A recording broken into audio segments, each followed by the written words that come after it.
Hello and welcome to episode 12 of Here's the Thing, 8-minute movies. This is the penultimate episode.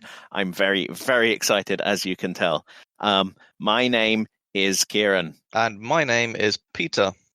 And together we are Pagliacci, the clown. How are you doing today, on this day, Peter? This pre-Christmas day? Keep mentioning the dates because we're shifting this into the future by at least 3 months. Yes. So when people listen to this in March, they'll be like, Christmas, and they can think back fondly on all those Christmas time activities like remaining indoors. Yes, we hope to alienate people completely by the time this comes out. So, yes, I have finished working for the year. This is my first day off, and I am ready to do some relaxing for a couple of weeks. Excellent. I don't know now that you've said it, maybe we should retake this whole section like this is March. Hang on. It's Easter, isn't it, Peter? Yep. Oh, I'm full of eggs. Oh, yeah. Hang on. We have to predict what happens with that whole viral situation as well. Everyone is cured now.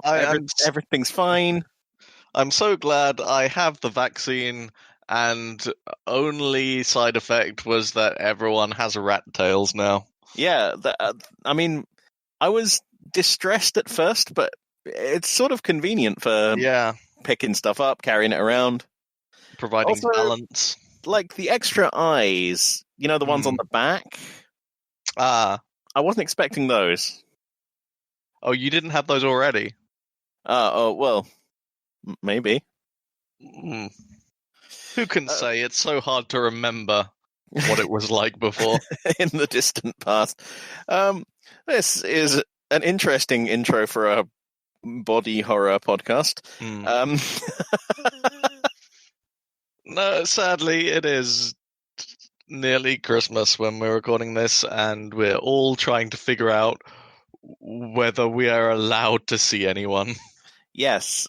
I'm seeing 2 members of my family who are isolating for 2 weeks in advance to see us for one day. What fun. Yeah, we got similar plans, but it's more like a few bubbles are merging, and we're being extra careful for a couple of weeks in order to make that happen. Christ, I hope in a year all this talk of bubbles makes no fucking sense whatsoever anymore. I hope we've fixed all this by then. Yeah, it's. I'm not surprised. I think everyone I work with and stuff like that, were a little more surprised that we're still talking about this now. I am not. I'm not surprised we're still talking about this now. I was kind of in it for the long haul, so despite it being a nightmare, I'm not shocked that this is where we are now. Yeah, still rat tails and eggs to look forward to. Rat tails and eggs. Yep. Here we go. It's the 12th episode and you still haven't asked me how I'm doing.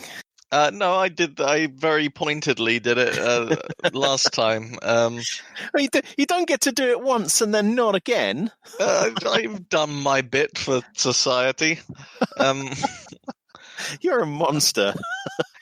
Look, how do you know that I'm not about to ask you at a good stopping point, and then you just interrupt me by saying that I haven't asked you yet? Maybe you're just too needy. How do I know you're not going to ask me? Because I've met you. How are you? Yeah, I'm all right. See, that's what you always say. This is why I don't ask. What exciting things have happened to me in the past 7 or so hours since we last recorded one of these? Well, for lunch, I tried to recreate my favorite sandwich in the world. I'm going to predict that this is the Christmas sandwich from. Is it Pret's one? No, that's an interesting aside. That Christmas sandwiches usually are my favorite sandwiches, but there's one sandwich I ate once, and it was the best sandwich I've ever eaten. And since then, I've periodically tried to recreate it, but never quite reached the level of majesty it had before. Right. And what is the sandwich? It's the roadkill sandwich served by a no longer existing cafe in Hull. Right. For Americans, a roadkill sandwich means something different. Here, what they meant was a chicken and bacon sandwich with mayo and sweet chili sauce on like bloomer bread. And it was so good, so good. So how close did you get? Fairly close. It was that I had, the bacon, the chicken. The only thing I couldn't get was the bread. Tesco's swapped the delivery for me at the last minute. I mean, and I'm glad they did it, because a sandwich without bread is much worse than a sandwich with the wrong sort of bread. But it would have been better if I'd had exactly the right bread. I don't know. I've never managed to achieve it. Maybe it's a nostalgia thing. I don't know.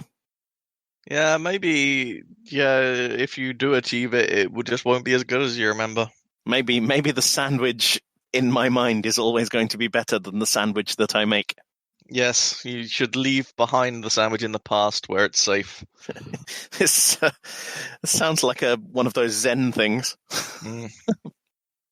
What else have I been doing? Well, I know one thing you've been doing. What's that? You have been finishing making a video game. Oh no, we did that like 3 months ago. Back in December. Look, we can't keep up this pretense. Yes, I and you have finished an international video game. In what sense is it international, Kieran? One time I took my laptop to Germany. Okay, all right. Oh, you can also download it from anywhere in the world. I suppose that makes it international. You can, but then most video games are international video games, aren't they? In that case.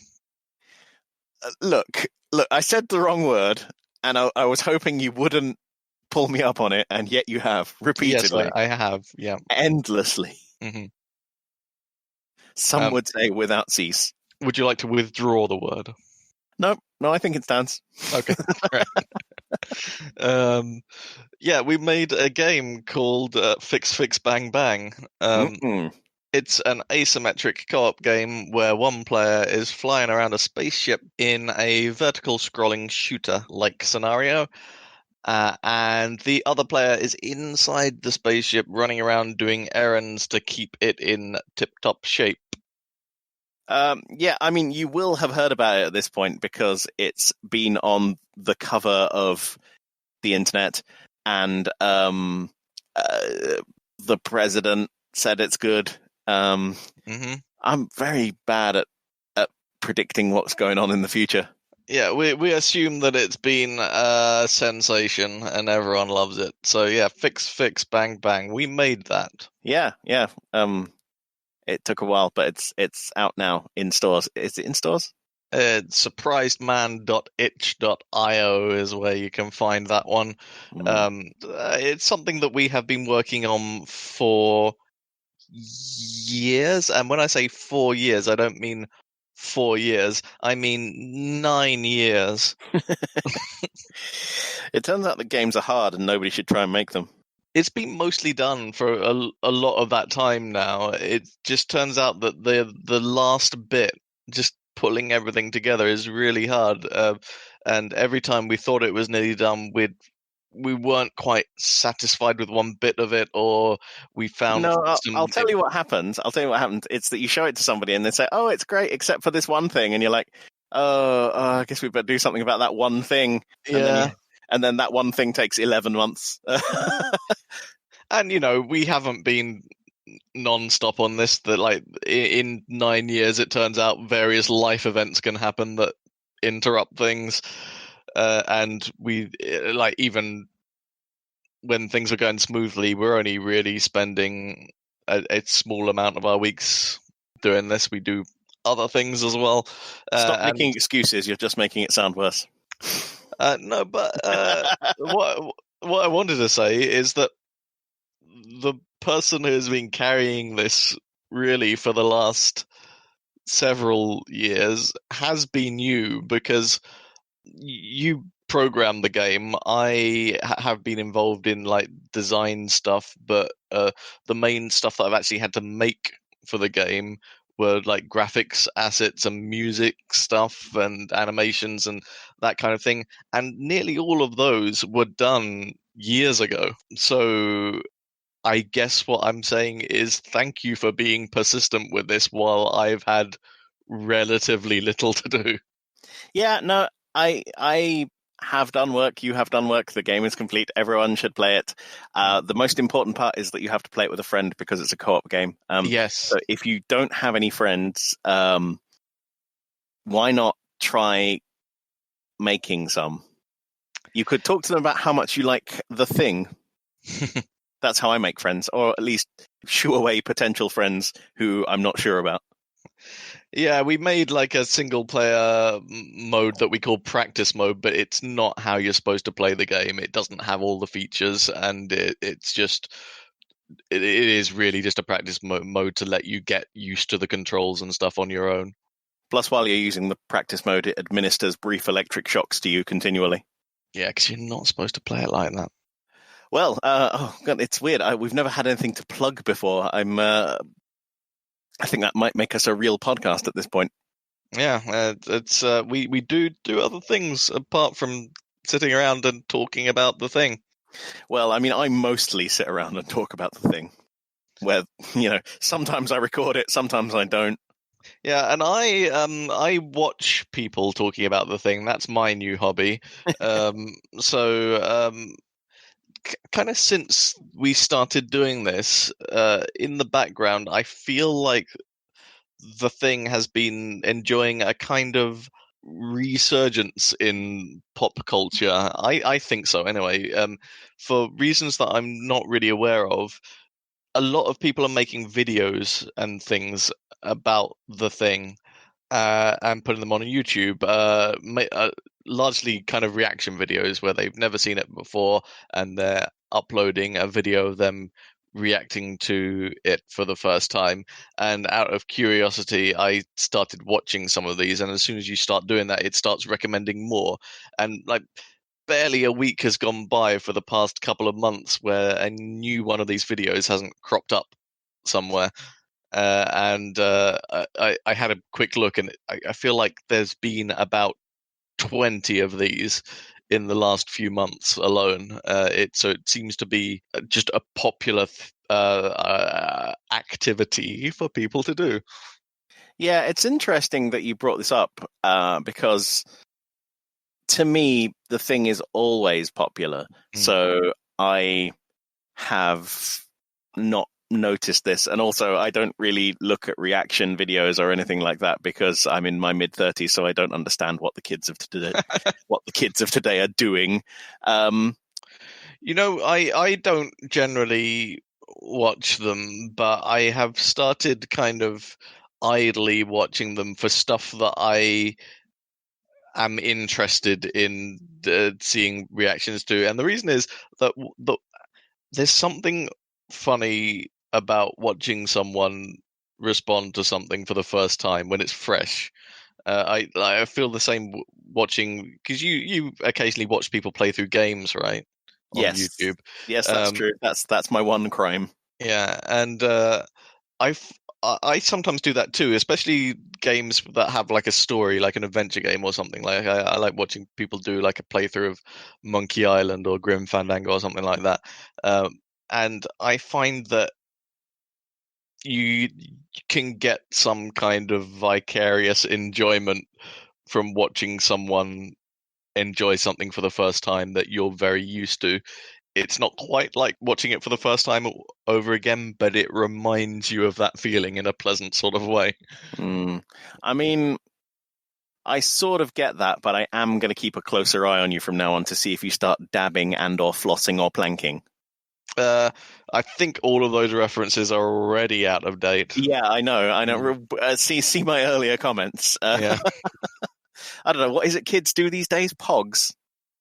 Something like that, but not in the way that we understand. No, that's not very PogChamp of you at all, Peter. Mm. Don't make me say that again. And since this is going out in a few months, even that will be extremely dated by the time that that you actually listen to this. So Yeah. we come full circle. It's the circle of life, except with weird internet memes. I mean, I'm extremely online, but I don't know. There's just some things I don't feel like devoting any energy towards finding out what they are. Basically, what I'm saying is we need you to write in and tell us if the thing is poggers. I used to be with it, but then they changed what it was, as someone said in The Simpsons, I think. I sympathize with Principal Skinner and the no, am I wrong about this? No, it is the children who are wrong. All right, we've been talking for 20 minutes and we haven't got anywhere, so that's a good point to carry on, I guess. What it behooves us to do now is for you to introduce the concept of the podcast, because it's your turn, you little shit. No, it's not. It's your turn. It's it absolutely is your turn. It's your turn. No, it's your turn. Look, hang on, I'm going to check my notes. Hang on, I'm checking my notes. I introduced episode 11. This is episode 12. It's your turn. I feel like this is all lies. It's not lies. I literally just checked the notes. Did you change the notes since last time? I don't know. Get on with it.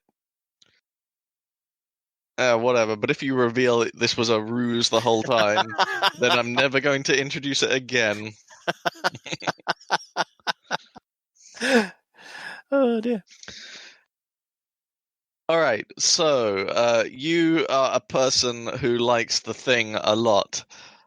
I am a person who, you know what, like, if you're joining us at this point in the podcast, just go back to the beginning. We'll explain it all at the beginning.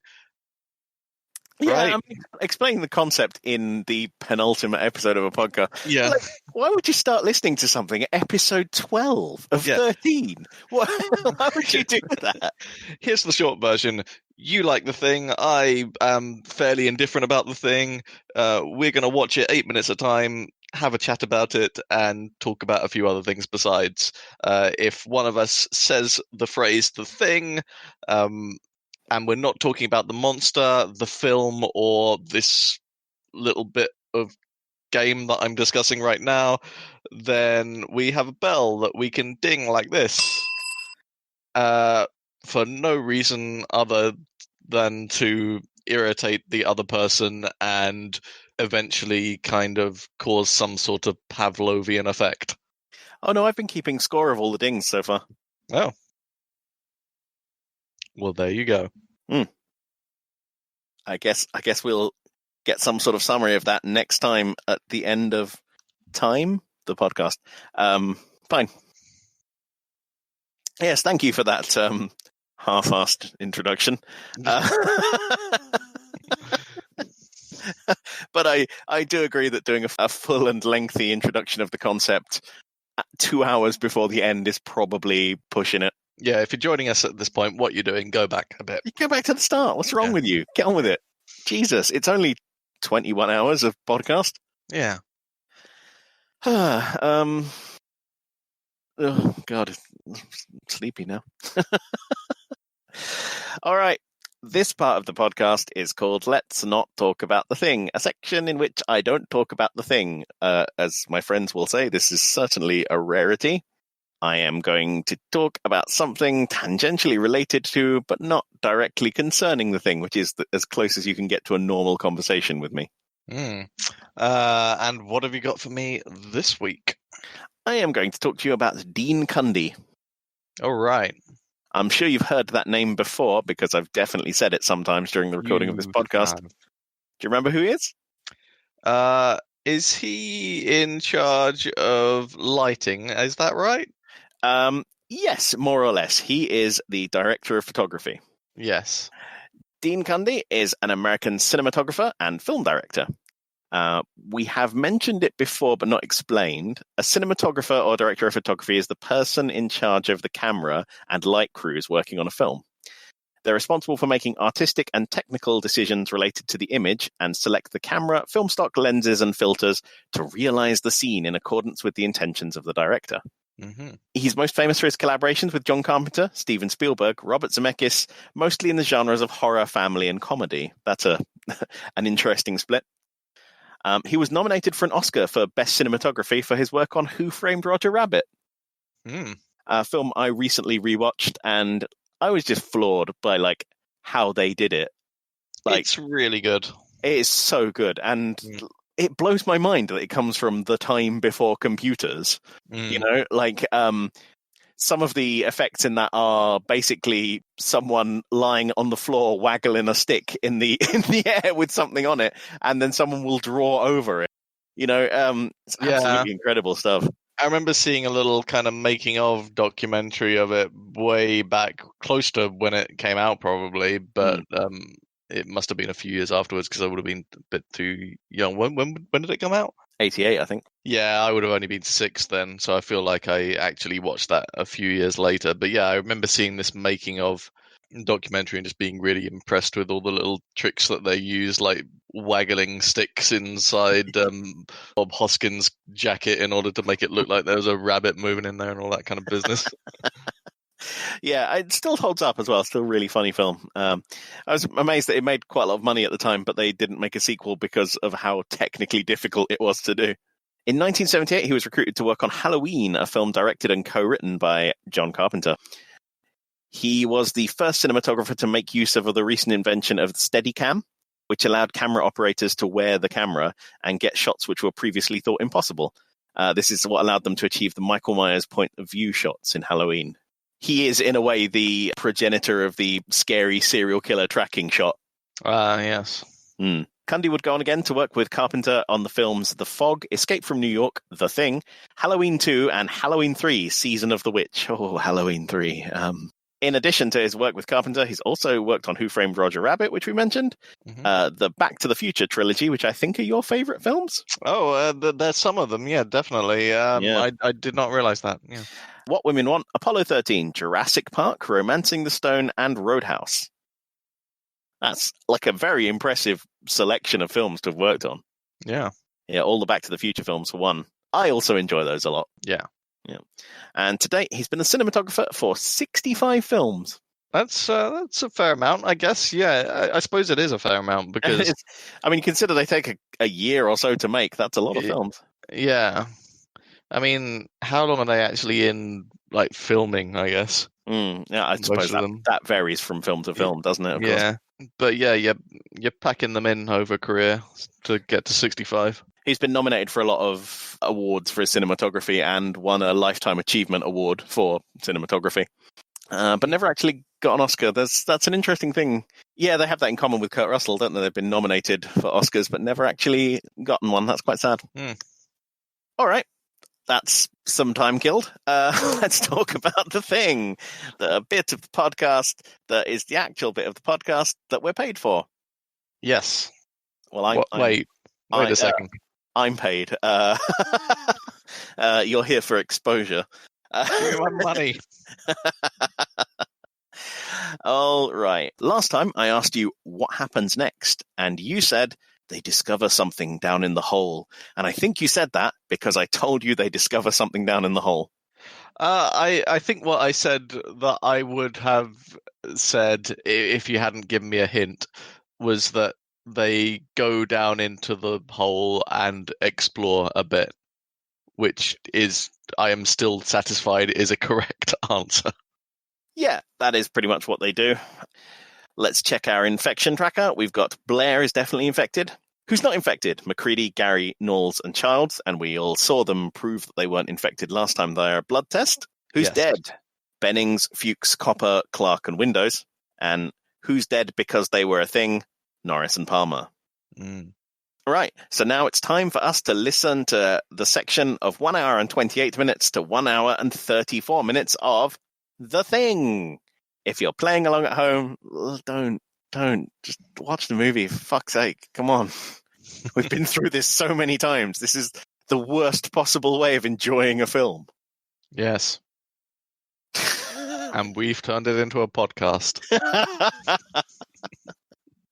You can find anything on the internet, can't you? Mm.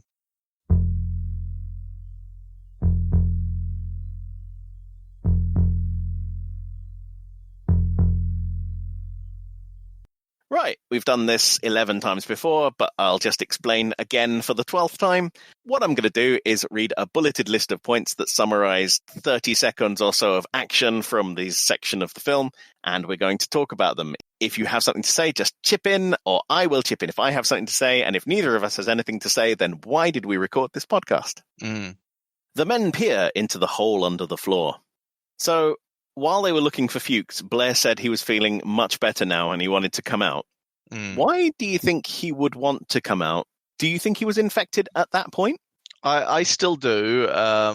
And my thinking about this is probably if he was able to move in and out easier, then he would be able to make preparations for this thing that he's building in the cavern.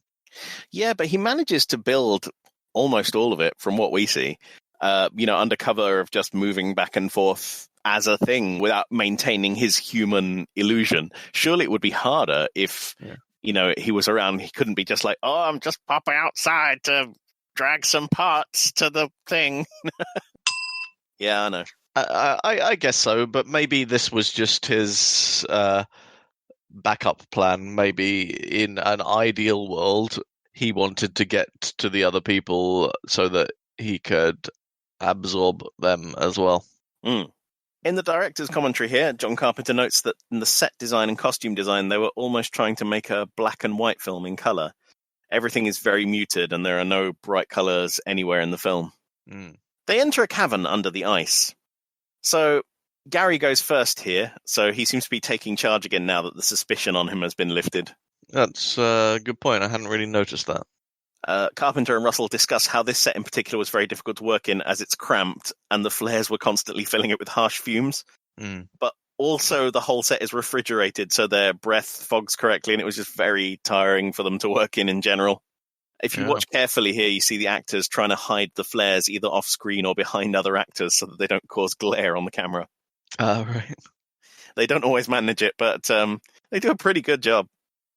They find a hastily assembled workshop with something resembling a flying saucer in the middle. So, I don't know whether this is actually supposed to be a spaceship or not. A little spaceship.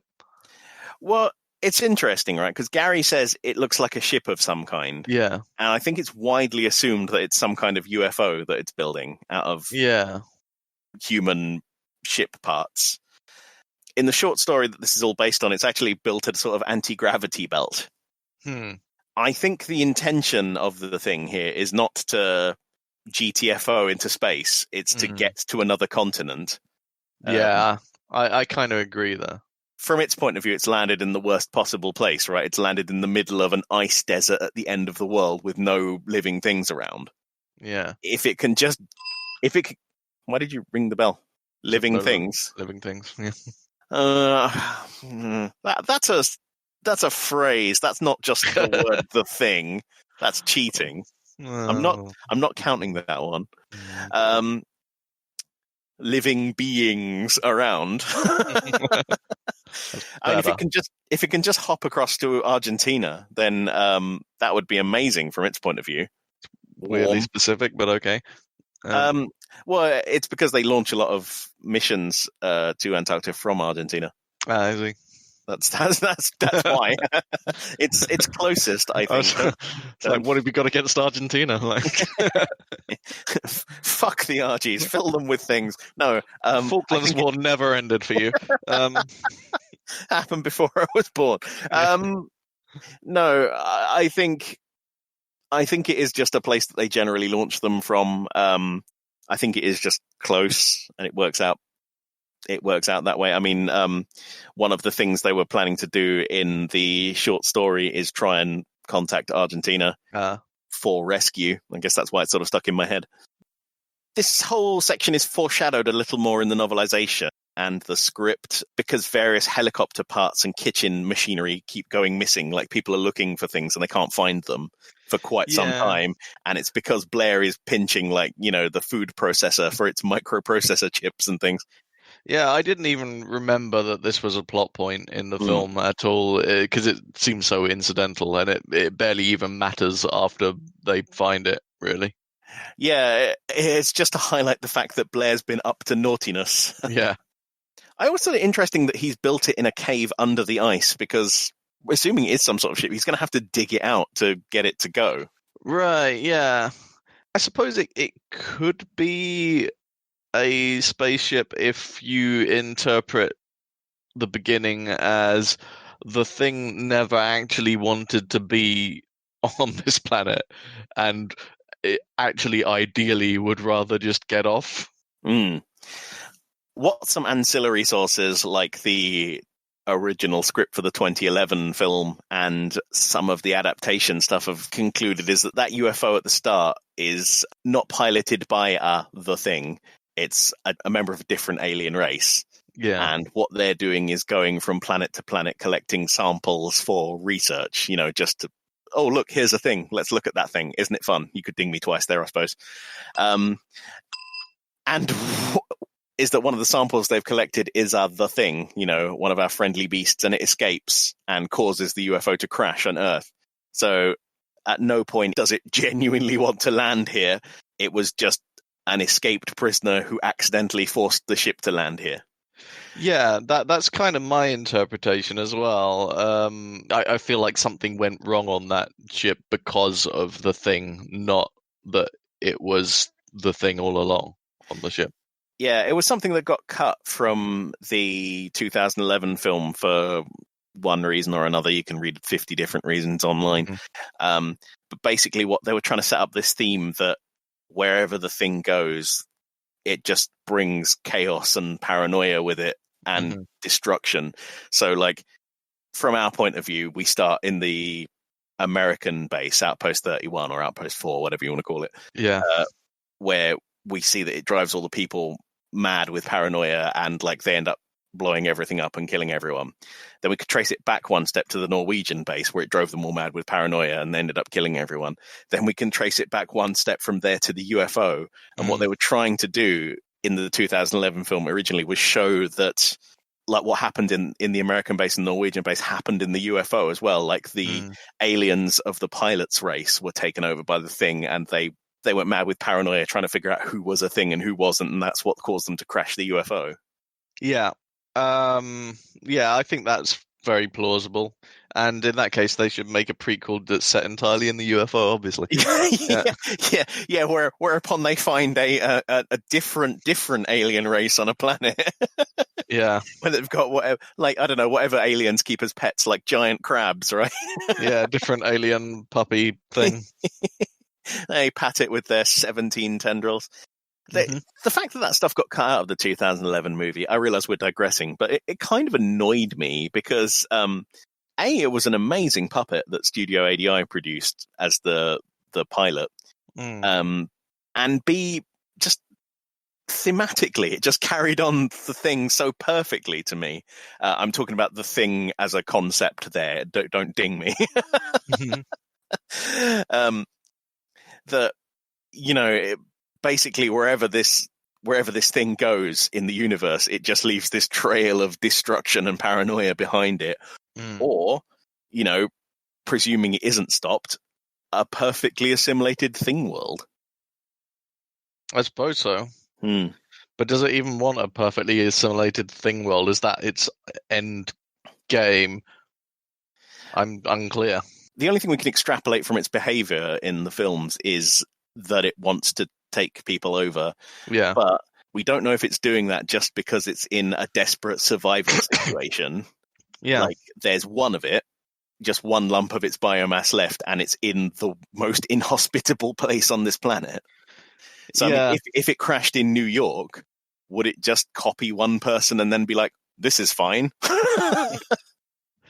There's an interesting interpretation of the Thing's behavior that it's just very scared and wants to get out. Yeah, the only other thing that suggests to me that maybe it's always going to assimilate is if all you have is a hammer, then everything looks like a nail, right? I mean, if your primary method of interfacing with the world is fully adaptive biology, then yeah. I mean, maybe. I mean, we've never really seen a thing when they're just hanging out. What do they do in their spare time? We don't know. No, that's true. No. I mean, that raises even more questions about, are they, sapient? Is it thinking or is it just responding? Hard to say. Oh God, we're only 40 minutes in and we've gone into philosophy again. Mm. McCready said it was trying to go any place but here. Mm. Feel like we've covered that point. Oh yes, I think we have. We fade to black and back in on a corridor. The camera shows us the main entrance. So this is a very interesting shot because we see the long hallway of the base, the stairs down to the basement where the generator is. Then we come back to the room earlier where we saw Childs guarding the main entrance. And the door is open and ice is covering the floor. Where's Childs? Why would he go outside? And why wouldn't he shut the door behind him if he did? Yeah. Has he been assimilated at this point? See, this is why I was trying to draw your attention to this shot in the last moments of the last episode of this podcast. Because the camera goes up the hallway and there's Childs, by the door. And then we get almost exactly the same shot here. And Childs is gone and the door's open and his coat is missing. Yeah, I guess I didn't really pick up on it. But yeah, I don't know. Yeah, so I mean that's all it boils down to at this point is where is he? Why would he go outside and has he been assimilated? We don't know. We cut back to the shack. The men are rigging up bombs. Now here I feel like I've missed I feel like it misses a beat here because I'm not clear on at this point why they are just merrily rigging up bombs. I think they're planning to destroy the UFO. Okay, that makes sense. Yeah. I just wasn't sure what their aim was there. And if and bomb seems a bit extreme, couldn't they just smash it up or something? I don't know. Well, you got to think that almost all of these parts came from like stuff that had been pre-smashed up, right? Like the helicopter. So it's quite adaptable, in its thinking. And that's an interesting point as well that we hadn't really covered in our 45-minute long digression just now, is that Blair smashes up the helicopter. Yeah. And the snowcats and the radios. Does he do that because it's easier for him to get the parts when they're all smashed up and nobody's paying any attention to them? Like, I mean, if I nicked a whole bunch of helicopter parts, it would probably be easier to tell they were missing from an intact helicopter than one that had just had a axe wailed in it. I think no. I think that he wasn't a thing at that point and that his actions were just kind of his response to understanding a bit more about what's happening here and the kind of danger they were in. Yeah, on balance, I'm prepared to agree with you. It's just an interesting point, really, is that he could conceivably have been under its control at that point and just making that stuff more easily available to him. Yeah, it could be true. So also, at this point, we get the music back. It's been away for quite a while. Yeah, straight back into the old dum-dums of Desolation. Yeah. In some way, it's a little bit comforting, I think, at this point. Do you know, I was just thinking that, like the music turning back up this point is like an old friend arriving. Yeah, because even though the music itself is quite ominous, you feel like, okay, it just provides a backdrop to everything. They've got a plan. They're doing something now. And it makes the whole place feel a little less empty, if that makes sense. Yeah. I think the music definitely adds something that was missing, deliberately from the previous scenes. Yeah. Knowles is guarding the door. He sees someone leave the base and run out into the snow. So could be Childs, could be Blair. It's not really clear. Yeah, it couldn't be anyone else, right? There's no one else alive. But... There's no one else. It could, yeah.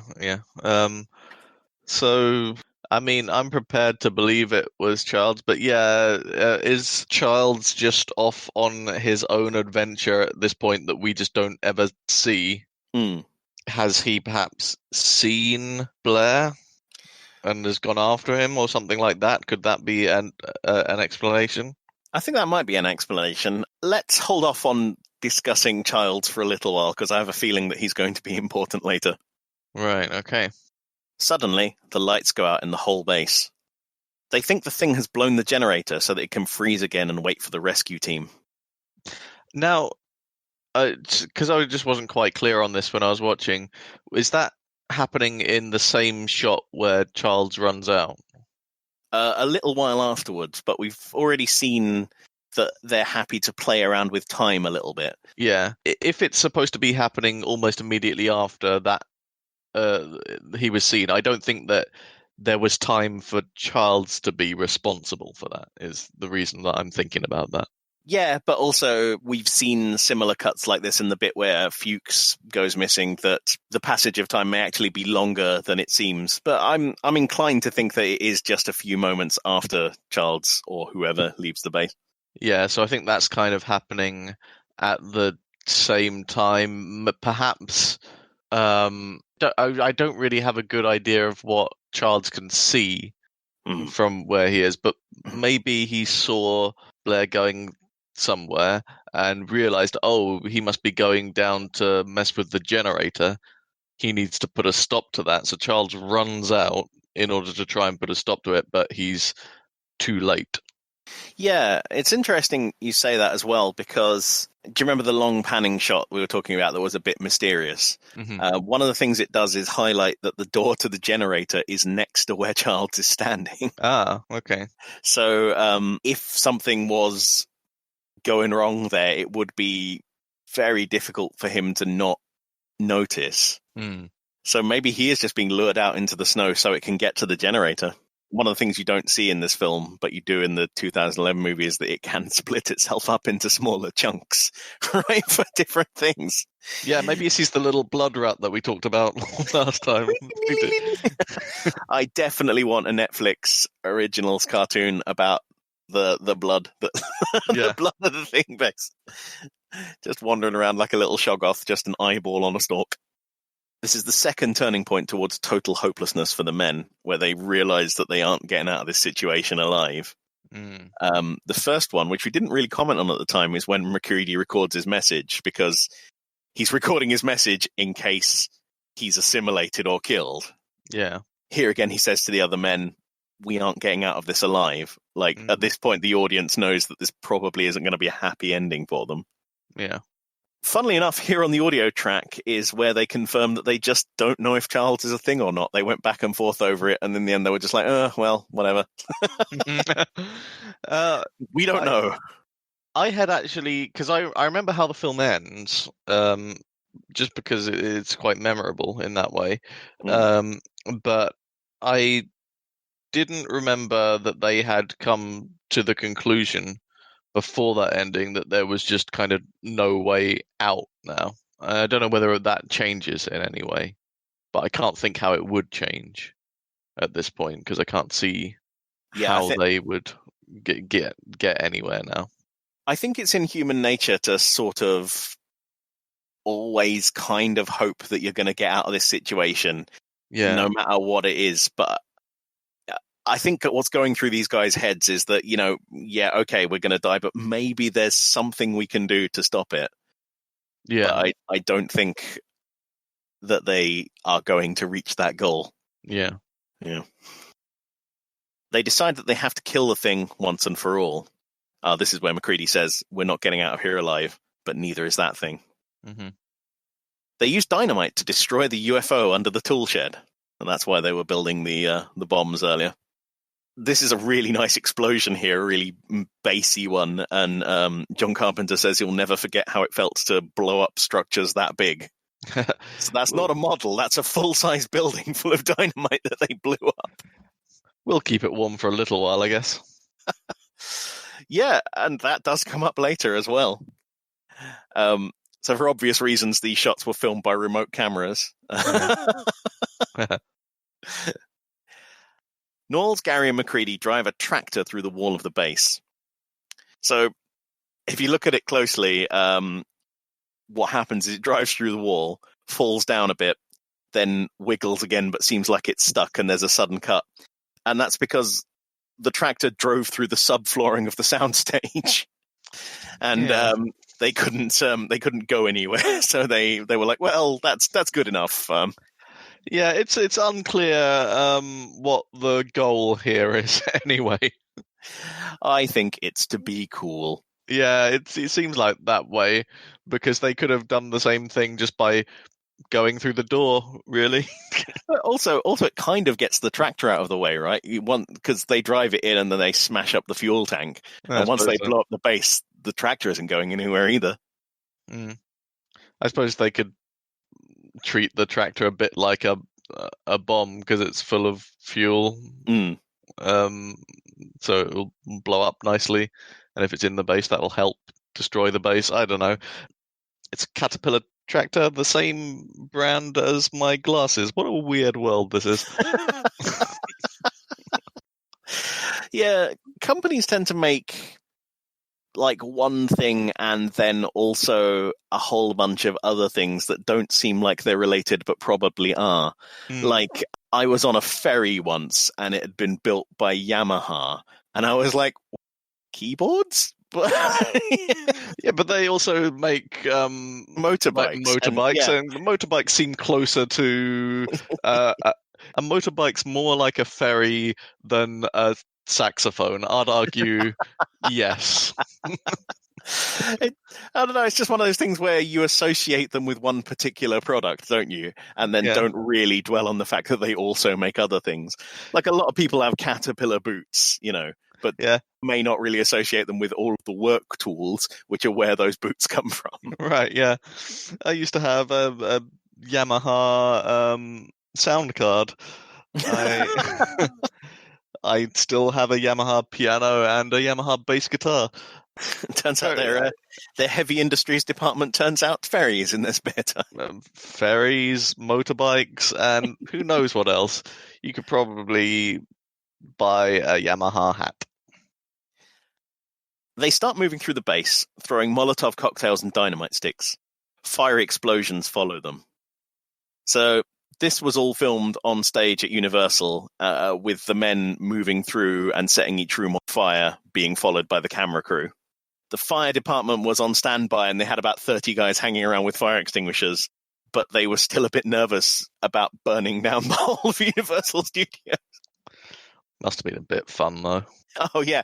I genuinely think this must have been the most fun thing to film, right? I mean, how often do you get to blow up a dozen rooms?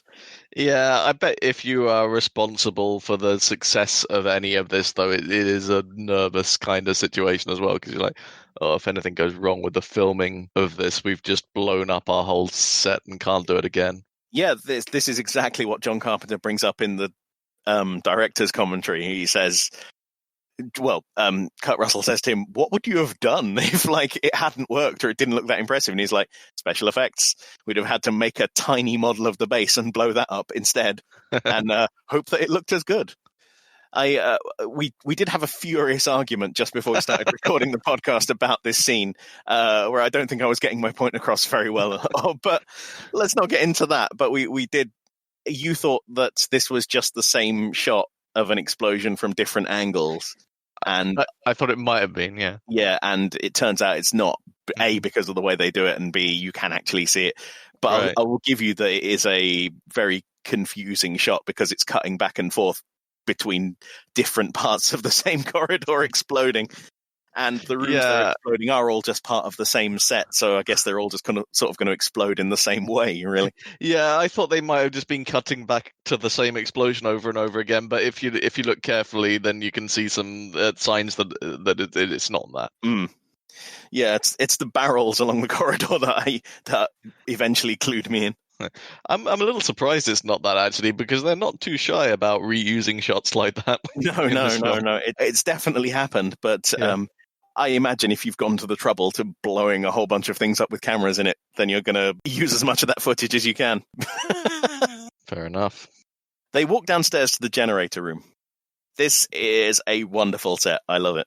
It's unclear, I think, whether Antarctic bases actually do have a big underground generator cave like this. Do you know what? I did look it up, and you're right. It is sort of unclear. I mean, generally, they build these bases by putting them on the ground on top of the ice. Yes. But snow tends to accumulate very quickly around them, so they get buried very quickly. And sometimes they have dug them out, like because if it's underground, it's a lot warmer than if it's on the surface, because there's no wind and it's insulated on every side. Yeah. It's just not clear whether they were doing that at the time this was built. I mean, it must have at least been an idea, because they used it in the film. It isn't really clear in the film, but in the script, a lot more of the base is underground than I guess you finally actually see. Yeah, but even what you actually see, it's quite a big space. That's what surprised me, I think, is that there's quite a lot of it. It goes in quite a way. Yeah, I never really thought about it at any point. Like they just descend into a magical ice cave, and that's it for me, really. Like stuff is happening. But I never really dwelled on the fact that, it is sort of like an enormous space that they've hollowed out beneath their own encampment. Yeah. There's a bunch of different areas here as well. Like there's the generator room. There's sort of like a waste dumping area where they've kind of dragged big broken things and left them behind. But this whole thing is built in a refrigerated soundstage with steam pipes and like lots of tunnels going off to these different areas. Right. John Carpenter here says that this is the point where the film becomes most like a war film or a kamikaze film to him, because the men have a suicide mission to perform, and it's vitally important they do it even if they don't come back themselves. The men find the generator completely missing. This comes with a great line, which is a little bit of comic relief from Gary. The generator's gone, MacReady. Anytime we can fix it. It's gone, MacReady. Yeah. Yeah, I mean, if I had to guess, that generator is in the UFO that they blew up. Yeah, it's either there or it's just sort of like taken it off in a huff and hucked it out into the ice. It's they aren't getting it back wherever it is. If you made me put money on it, I would say it's probably just been blown up in the UFO. Yeah. Wait, it can't possibly can it? Because they found the UFO before the generator went out, so it can't be in the UFO. Oh, yeah, no, you're right. It can't be. So I reckon it's just taken it off in a fit of pique and hawked it out onto the ice. Can it have gone that far, though, in that case? Maybe there is some hope of finding the generator again. Maybe. I mean, it might have just smooshed the whole thing completely up. You just don't know. The men split up to plant charges around the underground area. Null sets up some bundles of dynamite near where the generator used to be. Gary walks out of sight of the others, planting charges. His headlamp flickers, and he takes it off to repair it. Suddenly, Blair appears and grabs his face. So, here's the final jump scare of the film. Blair coming around the corner to the squeedling of a synthesizer. Yeah, so you get the same sting here as we heard when Fuchs sees the thing run past earlier. And at the time we talked about this a bit, I wasn't sure whether it was a sting or was supposed to be some kind of monstery sound effect. And I think that's a thing. I think previously I wasn't sure because there was a lot of other sounds around it. It was a bit more disguised. Here, I'm more convinced that it's just a sting. Yeah. This is the end of Gary, isn't it? What you've been foretelling for some time using your terrible future knowledge. Yep, I did remember this one. So that's how I knew that Blair definitely ended up the film as a thing, and Gary definitely falls victim to Thing Blair somewhere near the end. In the original script, Blair never returns in human form once they've realized he's a thing. But they threw in this little last appearance so the audience would know for sure that he was a thing. Gary is forced up against the wall, Blair's hand melding with the skin of his face. So, yeah, it's kind of the first time that we've seen the Thing do an attack without a complete and very obvious transformation being involved. Yeah. Yeah, you're right. I mean, it's this is sort of like a stealth mode attack, isn't it, really? Yeah, it makes it a little bit more scary, I think, this particular one, because it shows you that it actually doesn't really necessarily have to go full on kind of beast mode. Yeah, it just has to get you alone. Yeah. So Blair looks totally dispassionate here as he takes over Gary. Like, just all pretense of humanity is gone. It's just a totally blank expression. Yeah, but something I find, I don't know whether this is interesting or not, because it's kind of obvious, but it's interesting to watch it nevertheless, is that even though it is this alien creature, the way that as he does this attack, he kind of does a little check to see that nobody else is watching, is a very kind of human action. Yeah. So, yeah, I was going to say, it's an interesting... In my notes, I've got down, it's an interestingly human affectation, isn't it? That he just does a little peep around to make sure that he's not being caught. I mean, especially because presumably it has senses other than just the human ones, right? I mean, yeah. I suppose it's unclear, actually, unless it, grows an extra eye or something. Maybe it just doesn't. But yeah, well, I mean, I suppose when you get that little spider head earlier on, it kind of puts up little eyes on stalks, so maybe it just kind of uses whatever is available in its current form. And so while it's in pretty much a regular human form, then it's just going to use regular human kind of actions. Something very interesting here is that Donald Moffat, the actor who plays Gary, he managed to put a lot of emotion into just his eyes, really, because he looks like he's pleading. He's not happy at all at this point. Yeah. Some technical notes. The hand wedged against his mouth is actually Rob Bottin's hand. Okay. Yep. They wanted to have a tendril wiggling out of the corner of his eye as well, but they didn't have time to make the effect work. Okay. It was supposed to be like attached with like a line of makeup running up and a little wiggly tendril, but they just couldn't get it done in time.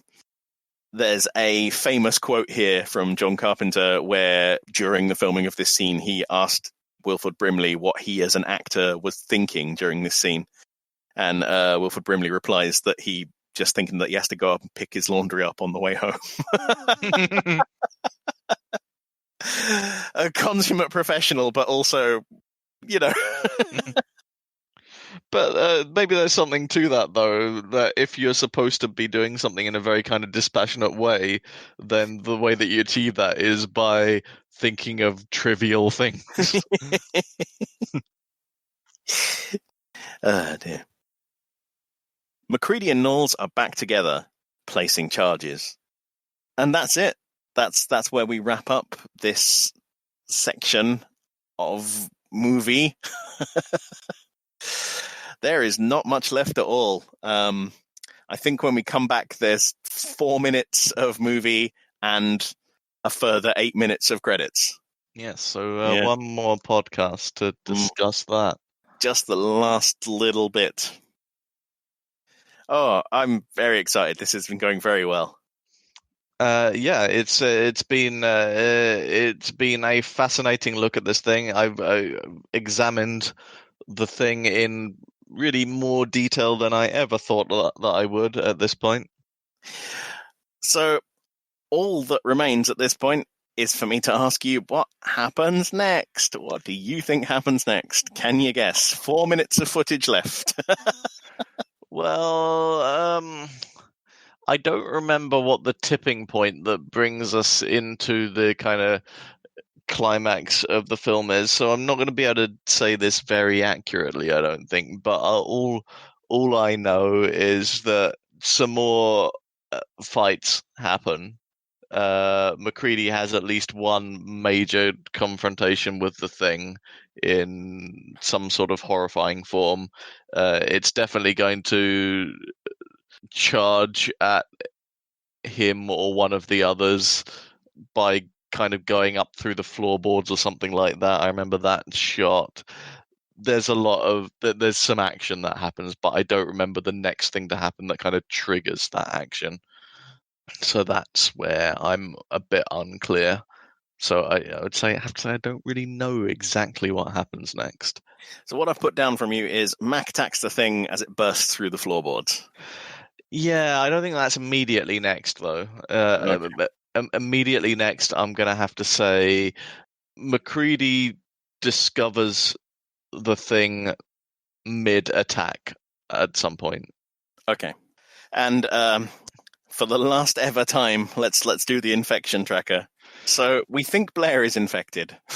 Yeah, I think that's what we call certain now. Was it the face grabbing that gave it away, or? Yeah, that was. I don't think that's something that Blair just does. So we've got who's not infected? McCready? I'd still say not infected. Knowles. What about Knowles? Knowles, not infected. Childs. I've got to move Childs to maybe now. I feel like just because his actions previously are now kind of mysterious. And what do we think about Gary? What do we think about Gary? If he quote survives this, then he's infected. Yeah, but if he gets discovered mid-infection, then I think he's just dead. So I would say at this point, yeah, he is infected, but not in a way where he's going to be able to mask himself as the thing. It'll be pretty clear. Yeah, so I don't think that there's any world in which he's just going to turn a corner and say, "Hi, I'm fine. Actually, nothing just happened." I had to go away for some minutes, but I'm back now. Yeah. So I don't think he's infected in the way that we've been talking about in this podcast. I think he's just done for. I put him down in the infected, but with a mark after him, so we know that something weird is going on with him. Yeah. So who's dead? Bennings, Fuchs, Copper, Clark, and Windows still. And who's dead from being a thing? Norris and Palmer.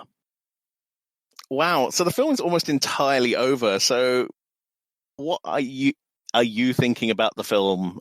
How are you enjoying it? If someone had forced you to watch almost all of the film, barring the last 4 minutes, what would you think? This sort of feels like how you would do it to a child, maybe. This is the point where we cut and we go, yeah, they got out, happy ending. Yeah, it all went very well. They dealt with the thing, actually. Yeah, no, I think my opinion is not likely to change a whole lot. There's definitely some stuff to talk that we're going to be able to talk about the ending for sure.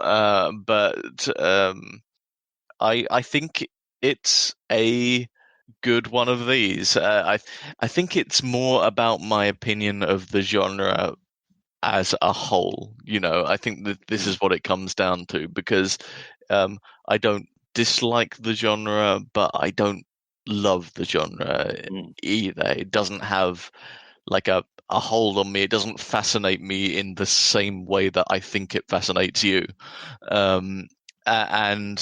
So while this whole process has given me a greater appreciation for the film, just because of the sheer process of looking at it in so much detail, and because I always have found the film pretty enjoyable to watch. I have enjoyed this, but I don't think it's ever going to be on this is one of my favorite films of all time list, just because I don't feel that much affection for the genre or premise as a whole.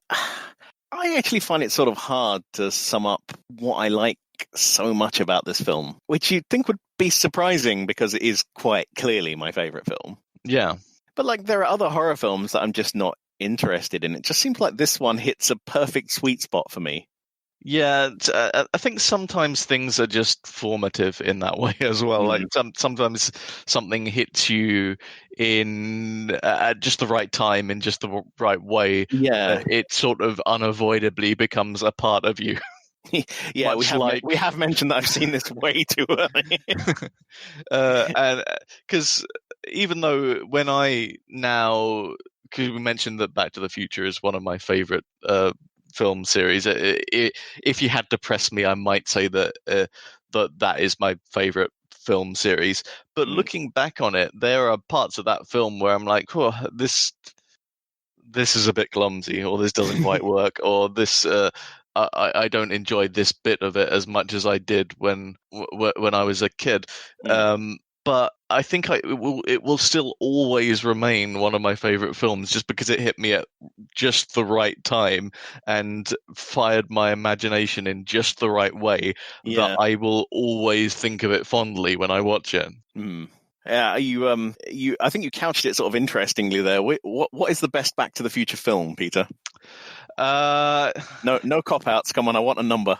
Two actually. Really? Yeah, I think it's really close between the first two, but Yeah. I really like Back to the Future 2 a lot, and I think it's because even when I was very young, the idea of in the back half of that film of them uh, going back into the first film and kind of sneaking around it It's so clever. It is really is. I've never seen another film do that in quite the same way, Mm. and it really there's something about that really that my imagination really enjoyed as a child, And it uh, all holds together really well, even though they changed the actress who played Jennifer between films.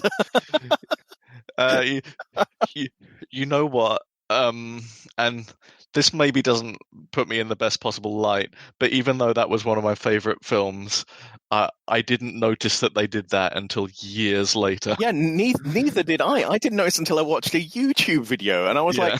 I've seen these films a million times. That's wrong. And then they blew it apart scene by scene. And I was like, wow, that's like inattentional blindness taken to a whole new level, right? They completely changed the character. Yeah, I mean, I guess she's not very much in the first film, so you don't really think about it. But yeah, completely different person, looks very different. They just recreated the end. Look, at the start, they recreate the end of the first film so well, you can't really tell. Do you know what really blew my mind as a child? Mm. When I saw Back to the Future 2, right?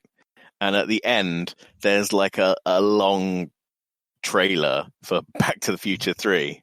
Yes. When I saw that, I was like, wow, how do they know like what's going to be in that film? Did they just shoot all these little bits just to do it? Because I didn't know much about filmmaking. I didn't realize that they just shot them back to back. It's one massive film. Yeah, and it was one of maybe the first major film to do it in that way. Yeah, Um, because they had a plan. They were going to make Back to the Future, and 2 and 3 was going to be one big long plot, but yeah. then they realized that it would be the most expensive film ever made if they did if they did that. Rather than not doing that, they said that they kind of compromised with the producers and said, "Oh, well, why not make two films though, then, and just do it at the same time? So it will be, in a sense, the most expensive film ever made, but we'll be releasing it twice, so that's fine."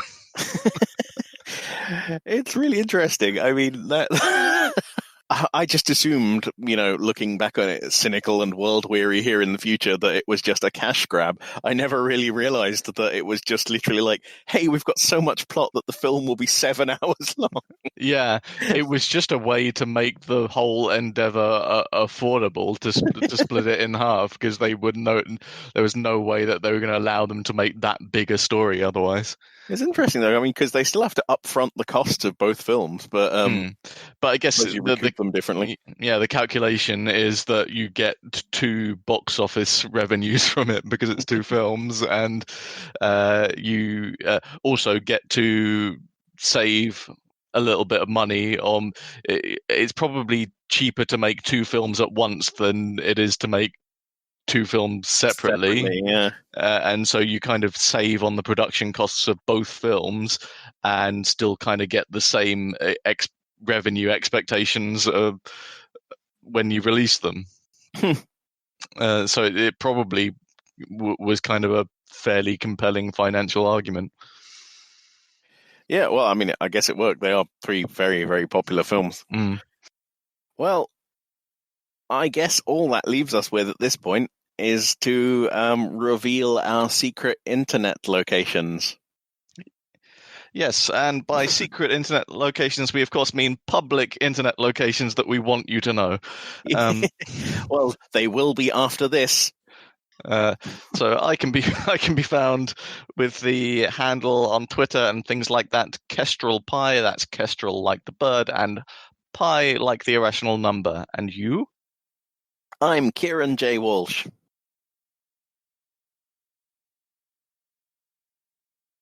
Bye. No, we can't. You can't just say goodbye. We've forgotten. We've got to plug our game. Oh yeah. Okay, so now you've got to work that in. Maybe say the URL, but like loudly and clearly. Yeah. So once again, the name of that game is Fix Fix Bang Bang. You can find it at surprisedman.itch.io. I really like. Okay, so there are three major game releasing platforms at the moment, right? Four, I guess. There's the Epic Store, there's Steam, there's GOG, and itch.io, right? Maybe Humble as well. Yeah. Maybe Humble. Yeah, all right. I didn't want to get into listing all of them. I mean, there's also the Ubisoft store. Yeah, it turns out there are many ways to get games. Yeah. And they've all got their ups and downs. Some are more terrible than others. I'm looking at you, GOG. But of all of them, the one that sounds the least pleasant to me is itch.io. Like I always read it as itchy-o, like an itchy bumhole, and I'm like, oh, what? Was there no other available? Why is it itch? Why, like that doesn't leave me happy. Anyway, buy our game. But probably the most friendly platform from the perspective they are absolutely the nicest one. Why do they sound like a hemorrhoid? I don't know. Yeah, I don't love it, but we're stuck with it. Download our game from there. Yeah. Okay. Goodbye. Bye. Thank you for doing this again, Peter. Goodbye. Bye. Bye. Bye. Bye.